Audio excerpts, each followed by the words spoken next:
Alright, this is John Cullen with growingyourgreens.com to have another exciting episode for you here in my backyard garden here in Las Vegas, Nevada. One of the hottest cities in the United States, maybe the second hottest city, because maybe like the hottest is like Phoenix.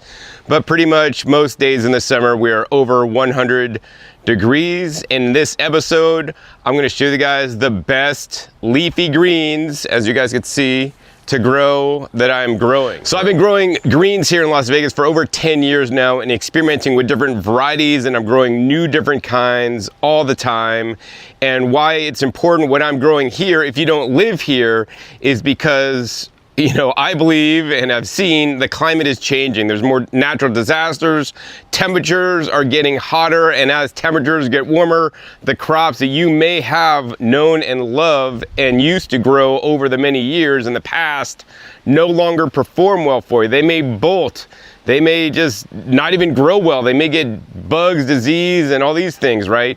So it's very important to, for me to make this video to share what I've been doing that works in 100+ degrees as the climate changes, as it gets more warm on the planet. So in any case, with that, let's get into we'll go into the 10 most effortless crops you can grow 100+ degrees. Even if you're 90+ degrees, it's not gonna be a problem. Or even if you're like in the tropics, and some of these plants will just literally grow year round without any problems. All right, guys, so these are in no particular order, but all these do great. So the first up is we have the water spinach, or Ipomoea aquatica. Link down below on how I start these. I literally buy bunches of this either at the local farmers market in California or at the local Asian market, and I just put them in a vase of water, and then they grow roots, and then I plant them, and just literally, I think 2 months later, you can see I have literally a whole wall of water spinach. This is one amazing leafy green. I like to pick the little tender leaves when they're young. This is like, I would consider this most like the lettuce that you know and love, because when you eat this, it really has zero flavor. So when you put like a dressing on it, it really takes a dressing's place. It's not mucilaginous at all. It grows like gangbusters and loves over 100 degrees. Now, be forewarned, in some states, this may be considered an invasive or noxious weed, such as Florida, where it can get into waterways. So please consult your, state's laws to see if it is legal or illegal for you to grow. All right, leafy green number 2 is known as Malabar spinach. Now, a lot of these leafy greens I'm calling blank spinach, water spinach, Malabar spinach. You'll see Egyptian spinach in a minute. None of these are related to the standard spinach you would buy in the store. These just say spinach to let you know that they're a leafy green that you can eat, but these are not related to the regular spinach. All right, so the next up is the Malabar spinach, or the Basella, I think it's alba, which is this one right here. And if you guys can see, I basically have it growing up a trellis. So actually, the cool thing about this is that this was purchased about a month after my water spinach. And this was also purchased from a farmer's market. And I basically just stuck the cuttings in water, and then they grew roots, and then I planted them. And then you could see this vine that was planted a month after these guys has grown even longer. So you could see down here, and then we grow up, and I've been basically clipping them up my arch trellis, and it goes up and up, and you can see it's go up and over. So this guy is already reaching for the stars, reaching for the sky. It's at least 10 feet tall. So this is the green variety, the green cultivar that was from cuttings from the farmer's market, which has grown a lot better, lots of leaves. Now these leaves are more mucilaginous. They have a little bit of a texture to them, so some people don't like them. Of course, all these greens that I'm showing you guys can be cooked to mellow them out. So this is the green variety, the green stem. And then if we look over to this side, I planted the red stem Malabar spinach, and these actually are from seedlings. So the seedlings I planted, they're kind of all hidden down below, and then you can see also they're getting really tall. They're actually planted about a month before the cuttings. These leaves are not quite as vibrant or lush. In addition, these are also going to seed more quickly. So, you know, for the leaf production, definitely, in this case, the rooted leaves are doing better than the seedlings. But if you want to grow one of these for fruits, they'll both make fruits, but the purple variety, you know, in my case from seed, made fruits a lot quicker, which are pretty bland fruits, but highly nutritious fruits. So let's go down on this Malabar spinach and show you guys the berries it's making. So you guys can see the berries here. Literally, this is the stem of the Malabar spinach. This is just another spinach we'll talk about in a minute, but you can see all the berries here. So it just makes these berries and you can just pick them off. Let's find some nice purple ones. Up, they're dropping off here. So this would be like one of the seeds that are like the berry, the flesh kind of dries up and then like you're left with the seed. So this is actually one of the seeds we'll just throw in so it'll regrow next year. But we'll harvest some of these berries here. So you guys can see they're coming off very easy. These are on the smaller side for sure. Oh, they're all just coming off when I touch them. So yeah, this is a seed dried up, and then you could go ahead and eat these berries. And what you want to do is you want to just suck off the juice. And then I recommend spitting out the seeds and then just throwing them somewhere where you want them next year. And the other thing is, you know, these berries are very high in anthocyanin. So I'll just crush one here for you guys so you guys could see. As you guys can see, they're like deep red. This is why blueberries are blue, and this is why these highly anthocyanin-rich berries are good for you.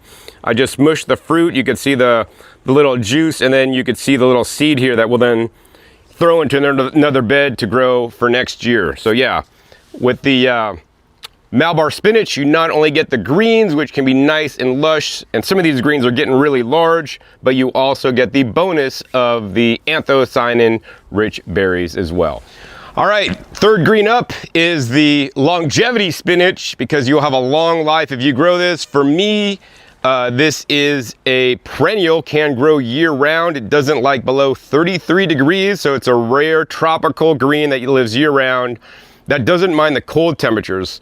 The Malabar spinach and the water spinach, they will freeze out, and they don't like it even below like, you know, 40 or something. Or actually, the water spinach doesn't like it below 50.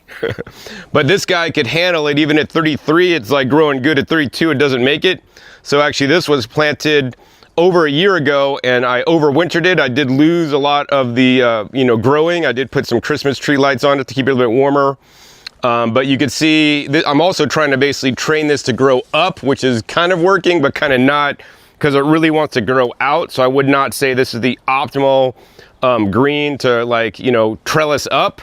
But as you guys can see, it's just growing like gangbusters. I have so many greens to eat, and I have plantings here, as well as against the back wall and another back wall. So I have plenty of longevity spinach. I really love this because it is easily propagated by cuttings. Say I walk by and I break this off, I just stick the stick in dirt and then it grows more. So I actually have a flood table where I have about a dozen plants, you know, that I gift people because of the longevity spinach. This is also known as a cholesterol lowering plant.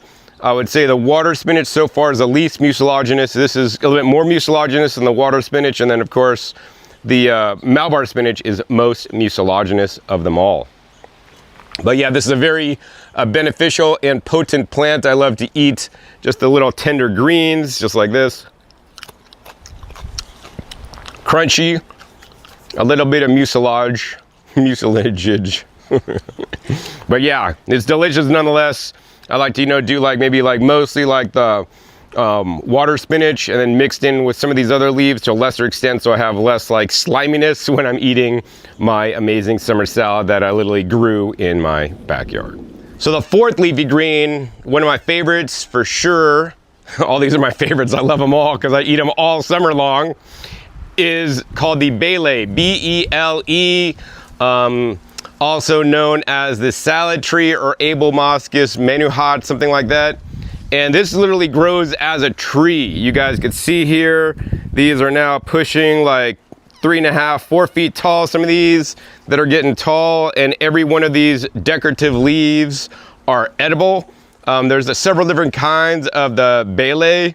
This is the kind with the, you know, separated leaves here. And then we have the Aunt Molly's. We have a new variety I'm growing with the purple leaves, which you can see is over here. It has a lot more leaf area. And the leaves as they emerge are like purple. And maybe if it was cooler out, they'd be even more purple.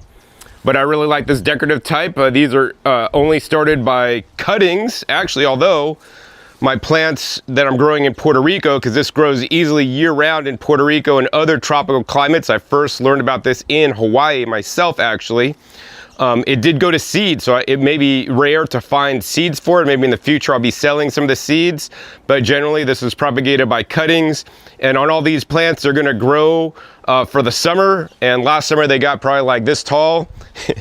And what I'm gonna do at the end of this summer is uproot them, and then these plants will actually get taken to Puerto Rico and then planted and continue to live out their lives forever, literally, because they'll just continue to live in the tropics, whereas these guys don't like to get too cold. I would say, you know, they're only like below 40, even though some places online claim these are cold tolerant. I have not found that to be true whatsoever. Even when I dig these up and put them in a non-heated greenhouse, they don't make it here.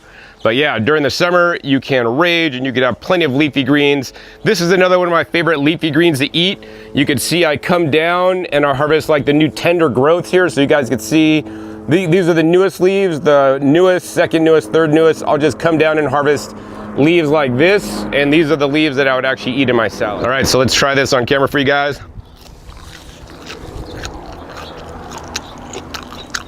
So there's a little bit of mucilage, but like way less than the Malabar spinach. I mean, this is kind of related to the okra family of plants. That's why it does so well in the heat. So if you live in the South, this would be another crop to grow. The Baker Creek Heirloom Seed Company will sell you starts. Actually, that's where most of these were purchased from this year. But yeah, another leafy green I love to eat. And especially if you live in the tropics, South Florida, Puerto Rico, Hawaii, other places around the world, this is a no-brainer. You have to grow this because literally it'll grow year-round. All right, fifth leafy green, and honestly guys, this is probably one of the fastest ones that I grow all year. Literally, these started out as little plants that are about a foot tall, and these outgrew even the Malabar spinach. They outgrew the water spinach. This is basically sweet potato. You know, I'm growing the sweet potatoes. This is a decorative variety from it's like the Treasure Island series. And so this is actually a nice purple leaf. So the leaves are edible. It also makes a standard orange sweet potato underneath the ground. But as you guys can see, I basically grow these up a trellis and they just go down and cover the whole wall of my house. They are now pushing like, I don't know, 8 feet tall, and they want to keep growing up. Some of them are growing up underneath my roof on the top there, but this covers the wall of my house, and now my house does not get as hot. And plus now I have literally all these little solar panel collectors in the form of leaves that then continue to feed the soil and to make the sweet potatoes bigger, but also just send out new shoots and more greens for me to eat. I have an literally endless amount of greens here for myself, and even if I had a family, I could feed more than a family with all the greens I grow here. Now, when I harvest my sweet potato leaves, these can be eaten raw or cooked. These are sweet potatoes, once again, not regular potatoes. I'll just harvest little baby tender leaves, such as this one, that are nice and purple, and I'll blow off any ants before I eat them, and then you can just eat them. Once again, these are a very neutral green, guys. I'm not tasting any kind of like weird, funny flavors. There's like no like mucilage. I would say the flavor is a little bit stronger than the water spinach. So I eat this raw or cooked. But yeah, this is actually Ipomoea batis, whereas the water spinach is Ipomoea aquatica. So yeah, and then here's a fun thing I did. All right, so this is interesting, guys. Check it out. Like, I planted a water spinach cutting, you know, in this same area, and you can see it's actually growing up here. And here it is. It came out right here. And actually, here's another one that grew out. And actually, the water spinach, when it's competing with the sweet potato vine, it actually outgrew it and grew even taller than the sweet potato vine because it's like taller. So I mean, I guess water spinach when competing can't even grow faster. But yeah, this is a single upshoot, whereas on the other side I encourage more upshooting than just a single. But yeah, the water spinach also could grow quite fast. vining out already 9 feet tall. But yeah, these are the brothers and sisters, both Ipomoeas growing together. All right, number 6, guys. This green you must cook before eating because it does contain cyanogenic glycosides. This is known as the Chaya. So I started off originally with the narrow leaf Chaya, which is the more common type. Every year during the winter time, it loses its life and only the old wood remains, and all the green wood basically fades away. I got to cut it back, but then it comes back with a vengeance. So as you guys can see, this Chaya is quite productive. Once again, these I only harvest to cook. And then a couple years later, I learned about the large leaf Chaya, which I have actually planted right next door. So you guys can see there's a lot more leaf area on the large leaf Chaya. And this one hasn't, it's not as well established. So I'm getting it established. So that's good. I have leaves there too. And then this year, for the first time, I planted a new Chaya that I was so excited to learn about. And that is my variegated Chaya. So I planted all these 3 next to each other. So hopefully these guys will just grow tall and then continue to live. But look at this. This is basically just like the standard narrow leaf version, but the leaves are variegated. So they're like a lighter green, or they also have like the yellow or whitish color coming out. And actually this one's already starting to flower. So I'm so excited about now my variegated Chaya. This is plant number 6. These would be making an excellent cooked leafy green. I prefer to steam these in my Instant Pot, and they kind of just taste like, they don't really have any flavor to them when you steam them, and they'll take on the flavors of all your amazing, delicious and nutritious sauces. All right, guys, number 7 is Moringa. This plant is probably at least 4 years old now. Every year, it doesn't, a lot of the top growth doesn't make it, and then a part of the trunk will stay alive. So then it just reshoots because the roots stay alive. And you can see here, this is the major new outgrowth. We have a whole bunch of outgrowths, but this is the major outgrowth. Maybe I'll pull down a shorter one here. But yeah, this is known as the Moringa. So this actually has a similar compounds, the isothiocyanates, the same things that are in the broccoli or cabbage family or kale family. They're like anti-cancer and can help with phase 2 liver detoxification. These easily can be eaten raw. When you eat them raw, I like to harvest the baby leaves like for salads, and if it's the larger leaves, I like to juice them or blend them up or even steam them. This has a lot more spicy flavor. I mean, I like it. But if you're making a salad and you want to take on the dressing flavor, not like the flavor of the green, then you definitely want to use this to a lesser extent. But this is one nutritious crop. Easy to grow. You live in the tropics, like my Moringa in the tropics have just been growing so huge. They just get so insane. It's just something you should automatically plant. It is easily propagated from seed. All right, guys, so the 8th crop I want to show you guys, once again, is another spinach. Love the heat. This is known as Egyptian spinach. This seed can be hard to germinate. It is grown from seed. Link down below to my video on how to germinate the seed. You actually need to germinate it in hot water, and then I would probably recommend soaking it overnight would be best, really. But this green grows really tall. Like at first, the seeds sprout out. They're really small. They take like 2 months to grow to any size. Maybe like a foot takes like 2 months, guys. These have been growing so long in the ground, but then finally after 2 months, then they just start growing literally by a half a foot a day once they're established. So now this guy, is growing pretty good. And then now I like to harvest like these greens here, which are nice and edible. To me, these have a very neutral flavor. Like the Moringa is very strong. Has a little tad bit of mucilagids, less than like the Bele. But this is actually another crop more nutritious than kale. So this should be your staple crop, to grow in the summertime, easily from seed. Seeds are more widely available, and maybe one of these days I'll be offering my seeds because I have a whole collection of seeds that I collect every year from my Egyptian spinach. There's also a red stem variety that has round seed pods. I think this year I'm growing mostly the standard pods that actually you could also eat the pods when they're young, like okra actually. And they're more delicious than okra.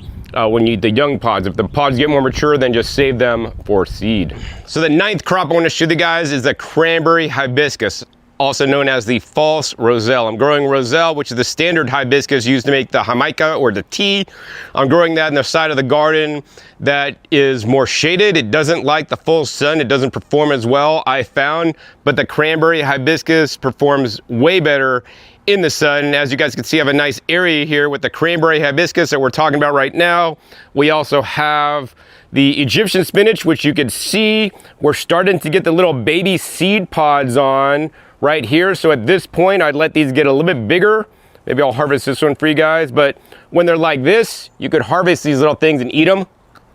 And they're crunchy. I'd probably let them get a little bit bigger than that. But they're delicious. And then also you can see behind me, I have another Bele here.